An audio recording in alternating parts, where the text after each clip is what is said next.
Hey everyone. Um, I hope that you are doing well.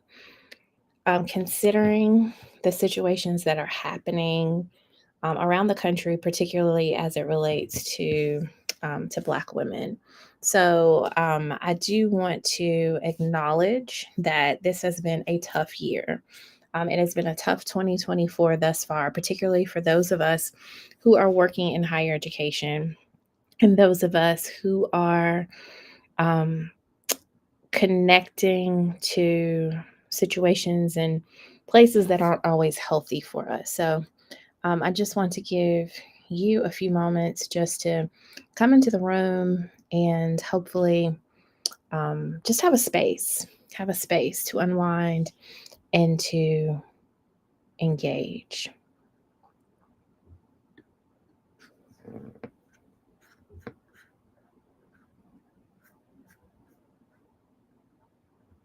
So, I do want to chat with you about a few things that I think are really important, as we start this year.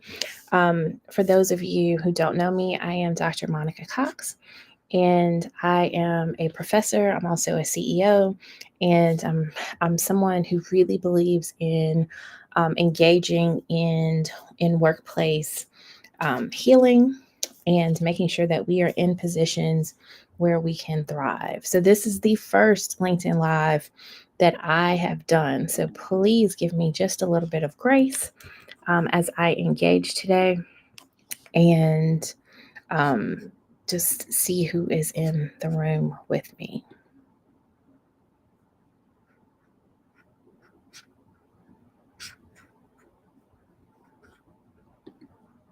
So, I do want to just share a few things, and hopefully, we will be able to answer questions. Know that I am also located on YouTube, and so if you want to go to YouTube Live, I am connecting there as well. From what I am seeing at this moment, I am not sure that I can see certain comments. As I said, it is really great to be over here on LinkedIn for the first time because I am trying to just also play around with it and to use this as a platform to share information. Oh, hello. Okay, now I can see where everybody is. Hello, hello. Good to see you. So I'm gonna get started, and I just have some points. I think if you can see if you can share the restream, because I want to see if we can kind of get some things out there. I think that as Black women, it is really important for us to do several things, particularly when we are in environments that are hostile to us. So, the first thing I want to start off by saying is it's important to keep telling your story. If you look across all the LinkedIn platforms, or if you look at all social media, you're going to see that there are people who are telling their stories. Like, as you are seeing, unfortunately, all the things that have happened with Dr. Gay, with Dr. Bonnie, and last year it was Dr. Epps, Dr. Montague, all the things that are happening to Black women administrators. You notice that people are sharing a little bit more of their story. And I think there is power in community. So we want to make sure that we are not staying silent. Like, this is our time to speak up and to say, I can relate. This is happening in my organization. I need to use reporting structures to let people know that this is unjust. I need to call someone out. I need to document. I need to find an attorney. Like, these are all the things that you need to do as you look and read about what's going on. If you see yourself in that story, I want you to also um, get the therapy, get the healing that you need, but know that you have a right to be treated well at work. The other thing I want to say is the documenting it publicly. Like I said, make sure that you keep telling your story, but this is the biggest thing that I hear from people all the time. They ask, how am I able to tell my story? How am I able to be so bold and still work in an organization? And what I want to say is that I know my rights. You know that whenever you enter an organization, they always have all that training, all that stuff that says this is how you're supposed to be treated, this is a violation, etc. Now, knowing that, even if there are not structures in place in your organization to address that, you still have rights. And you need to go through the chain of command, of course, because you are in a system. So if you have a supervisor, you can document it with your supervisor. If your supervisor is the problem, you can still send emails. You can still communicate in ways that say, based on our conversation, this is what I understand. You can also point to the policies, point to the things in your organization that say this is how you're supposed to be treated. Do a little bit of your research because that's what's going to also be important. Um, when I think about social media, I often tell people you have the brick and mortar organization, which is very systemically, I think, oppressive, but we have the blessing of having social media where we now can connect to people outside of our organizations and to other members of a community. We also have the power of publicly saying things that need to be said in a way that protects us. So I had an attorney who I worked with at one point, and I said there are two things that are very important, and I realized this early on. First of all, social media is an archive. And I know that we do not own these platforms, but I want you to know that when you say something on social media, it also has that stamp. It is saying, this happened today at this time. And you don't have to just go off and put all your notes out there, but I want you to realize that it is a timestamp. And if you ever have to do something in a court of law, that timestamp is there. The thing that you have to do when you are speaking on social media, for those of you who are telling your business, is that you do not name names. Some people do, but no, don't name names, but also tell the truth. So if there is something that really happened to you, it is important to tell the truth and kind of be cryptic in how you engage. But then you can also still tell the truth. And so there's that fine line. I have a Stop Playing Diversity newsletter that I've submitted if that I published last Monday. What I want you to do is look at how I wrote this. I said 9 months into my job, this is what was happening. There are certain things that I'm telling you about what's happening. I wrote it kind of like in a very high level, but you still get the heart of what was happening. And so we have to learn how to tell our stories in ways that say, this is what's going on. It's almost like a call. It is something to say, I'm documenting this on this day. I'm saying that this is happening. I'm saying that someone needs to be aware of this situation. So we need to do that. I know I've talked about that a lot. And if you have questions, let me know. It's really good to see you all. Yes, it is our time to speak up. That is what someone said. Yes, absolutely. And like I said, I do acknowledge the sadness of this time. We are only, what is today? 12 days into this year, and we have already seen a resignation of a university president who was really at a place of adulation, someone who was very proficient in her craft, someone who climbed, ascended into the ranks, and we saw after only 6 months, Dr. Gay was removed. Well, she resigned from that position. And we also have seen a lot of weathering. Even if people are not saying things out loud, we see that there are people who are suffering. So it is important for us to realize that. The next thing I'll say is that from a self-care perspective, you need to do what is necessary for you. So often we think about therapy, and many people don't have therapists, or they think that maybe something's wrong with them if they go to therapy, but it's important to take care of you. There are a lot of people who rely upon their spiritual communities, and if that is you, it is important to also realize that it is okay to engage in therapy as well. It is okay to seek the help that you need to be successful in your position, to be there for your family, to be there for yourself. That is important. And then I also want to talk about your community. It's important to form communities. Many people form virtual communities. We also have spaces where we have our local communities, or we have our family as communities. But what does that look like?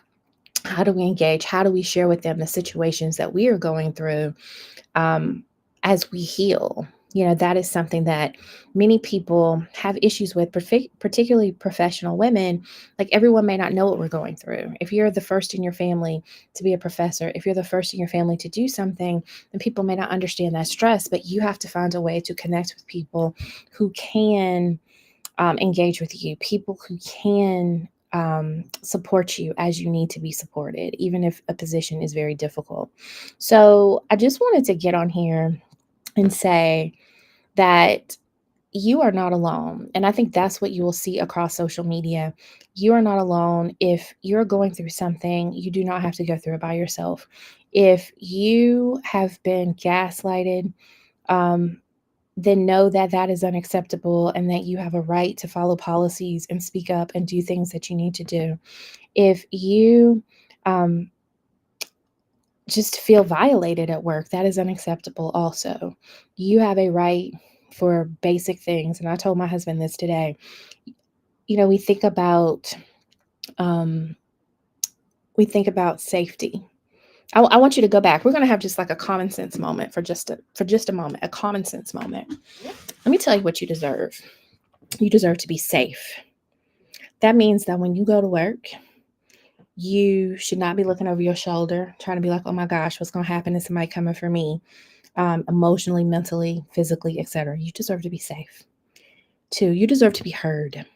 If you have something to say, you have this voice, you have your expertise, you have a way that you are moving, you deserve to be heard, to be listened to.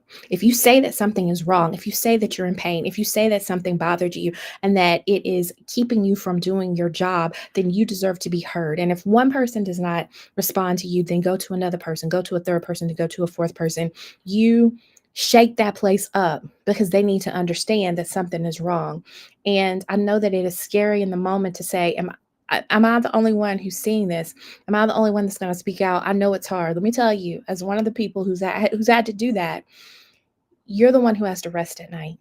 You're the one who has to look at how it's impacting your body. You cannot let anyone in an organization tell you that something is not real, that something does not disturb you when you physically feel it, when you emotionally feel it, when you mentally feel it. People cannot tell you what is going on within you. They have no right to do that. They don't. And you listen to yourself, to your body, to your mind, to your spirit. That's what you have to do. You have a right to rest. And rest is not just going to sleep. Rest is, you know what? I can go into this place. I can live my best life. I can grow. I can thrive in this place. That's something you have a right to as well. You know what? You have a right to be presumed competent. There's a book that talks about presumed incompetent, and it talks about women of color who are often not presumed competent in the workplace. But let me tell you something, when you have that job, when you get that job, even if you don't know what's going on in that job, you have the ability to get the skills and the resources to do your job well if those resources are given to you. So I want you to know that you are competent, no matter what someone says. If they're like, oh, affirmative action, you're a diversity hire. Stop that. Stop that. Let's get our minds right. We're not going to let the imposter syndrome or the gaslighting of an organization make us think that we are less than. That is something I want you to know as well. So I think I just want you to leave the space knowing that you are supported. Whether you are the first in your organization or the only in your organization, even if everyone makes you think that you are not worthy and that you don't deserve to be there, you have a right to be there, and you can find a network outside of that space. Look at me, LinkedIn, DM me, whatever. Dr. Cox, Monica Cox said, you are worthy, you are enough, you deserve to be there, you deserve to be safe, you deserve to be heard, you deserve to rest, you deserve to be at peace, you deserve to thrive. I'm telling you, as your sister friend, LinkedIn, we may not have ever met, but I'm telling you that right now. I want you to know, because this is the part that I say, for people who know my story, I was a department chair. I've always wanted to be a leader, always wanted to be a leader since I was 19. I grew up being, even before then, SGA president, drum major of the band, class president, all these things, it's just like leadership, leadership, leadership. Not because I was just trying to do it, but because I just felt it in my spirit. I felt led to lead. And because of that, I said, I want to be a university president. I want to get the structure right. I want to empower other young people. I cared about the students. I wanted to be that person who could make a difference in the lives of other people, particularly young women. And, in my leadership position, I saw some dark things. I was just saying this today, darkness. It was very mob-like, very scary, very fearful, and I never expected to see that at work. And when I went through that, when I saw the harm, the trauma, the abuse, the mind games, the mental breakdowns, I had to heal. And I was in a position for 4.5 years. And the healing was hard. Healing is hard, y'all. Healing is very hard. Healing is very difficult. And healing is very deliberate. I will say that as well. And you have to take this one day at a time. I said this on a podcast interview with Kristen James recently. Whenever you're in the healing process, one day you might just sit up, if you look at the metaphor of this. And then the next day, you might be able to stand. In the future, you might be able to walk. Then you might be able to jog, and then you might be able to sprint, and then you can sprint for long periods of time. But healing is its own process. It does not have an end date. You may go through these situations and say, I'm going to heal in a month. But then you can go to a space, and then you're triggered all over again. And that is the long-term effect of this trauma. Many people say it is not real, but I will say that it is real. And you have to, unfortunately, do the work to reprogram your mind, to reframe how you work, to reframe how you even think about situations. So I want to say that part too. Like, just don't underestimate the power of healing and seeking help and resources that you need as you come back from things that have harmed you, because that is a very physical form of harm. I also want to say that you have to forgive yourself. I cannot tell you the number of times that I said, if I had not taken that job, if I had not answered that email, if I had not answered that call, how would my life have been different? How would my trajectory have been different? So that is something that you have to go through as well, where you say, this bad thing happened, and maybe it impacted me, it impacted my family, it impacted some of my relationships. But at the same time, I'm still here and I'm able to move forward. I'm able to learn the lessons I need to learn. So give yourself grace. I always say that as well. So this evening, it's nighttime for me. I just want you to know that you are not alone. I think that's kind of the summary of where I am right now. You are not alone. As I mentioned, for those of you who are maybe coming in a little bit late, this is my first LinkedIn Live. I felt compelled to do a LinkedIn Live. I felt compelled to tell you that you are not alone. I felt compelled to tell you that it gets better, no matter how dark it looks, no matter how much trauma there is, no matter how much humiliation there is, no matter how isolated you feel.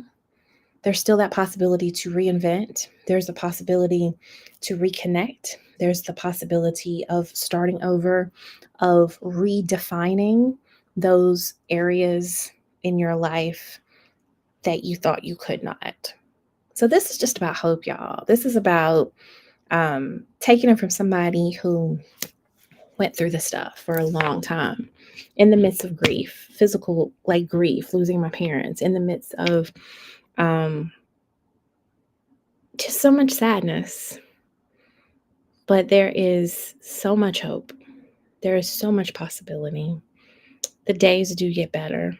And then you have a chance to to guide other people as well. So that's what I do. Thank you so much. That's what I do. And so if you want to get in touch, I have services, I have things. I am not a licensed therapist, but I am somebody who has definitely gone through this. And when you see the authenticity, the realness, how I speak to you, this is healing.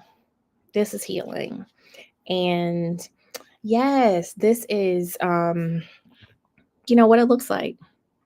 You can actually keep it moving. So connect with me if you haven't. Like I said, this is my first LinkedIn Live. So give me some feedback, message me, let me know how this looks. I'm on a streaming service. And so I might have to use something else, but this is what I see right now. I think, like I said, I'm also on YouTube. And so you can also connect to me um, connect to me at info@drmonicacox.com. That is my email address. You can connect with me, of course, over here on LinkedIn. What else can you do? Share my message. Come to my website, drmonicacox.com. I also have Stop Playing Diversity. So Stop Playing Diversity is a podcast on all platforms. So I talk about a whole bunch of stuff like healing from workplace trauma. I talk about like why I don't leave my job. That is a completely different thing to talk about. Why am I still in the position that caused me harm, or in the organization where harm was caused? That's a lot, y'all. That's like a conversation for a different day. But if you have that question, let me know. So yeah, that's what's up. And I'm probably gonna do more of these. So check me out. Like I said, I have services, I have coaching, I have things because I'm focused on people getting whole, people thriving, people being bolder, people speaking out, because that's another thing people always ask. Why do you have the courage to do this? Y'all, I have the grace for it, but I just believe that other people need to hear this story. And so I have some stuff coming out, some books, some resources, some guides. So follow me on all social media platforms, and we are going to heal together. So y'all, that's it. That's it. And I'm going to continue to play around, like I said, to make sure I can see the chats, I can see what's going on, and I can keep it moving. So I appreciate you. I do not know if this is going to be on my LinkedIn profile after, but we'll see. And you can comment. So I appreciate you. Have a good night.